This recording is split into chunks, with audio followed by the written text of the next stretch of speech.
Update करेंगे आपको। खैबर पख्तूनख्वा में डेंगू मरीजों की तादाद 1200 से तजावुज कर गई है। सेक्रेटरी सेहत का कहना है कि अवामी आगाही के लिए खुसूसी मुहिम चलाई जा रही है। मजीद बताएंगे आसिफ शहजाद। जी बिल्कुल, पेशावर समेत खैबर पख्तूनख्वा के दीगर अजला में डेंगू के बढ़ते केसेस के बाद खैबर पख्तूनख्वा में जो इकदाम का आगाज़ कर दिया गया है। महकमा सेहत की जानिब से घर घर जाकर एहतियाती तदाबीर समेत जो स्प्रे किया जा रहा है और दीगर इकदाम उठाए जा रहे हैं। सेक्रेटरी खैबर पख्तूनख्वा हमारे साथ मौजूद है, उनसे बात करेंगे। सर, क्या इकदाम किए जा रहे हैं? डेंगू बहुत बेकाबू होता जा रहा है। पहले पिछले साल भी यहाँ पे डेंगू को बड़ा अच्छी तरह टैकल किया गया था और उसी चीज़ को अब हम रेप्लिकेट कर रहे हैं। थोड़े से केसेस ज़्यादा हुए थे, लेकिन उसमें भी आप देखें तो हॉस्पिटलाइज केसेस बिल्कुल 25 थे।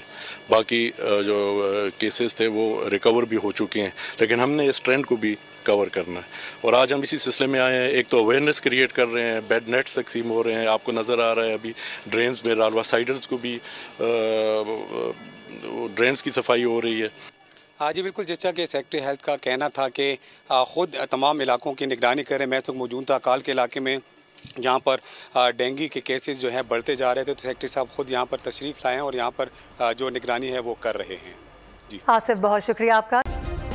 सब्सक्राइब करें और बेल दबाएं ताकि कोई खबर रह न जाए।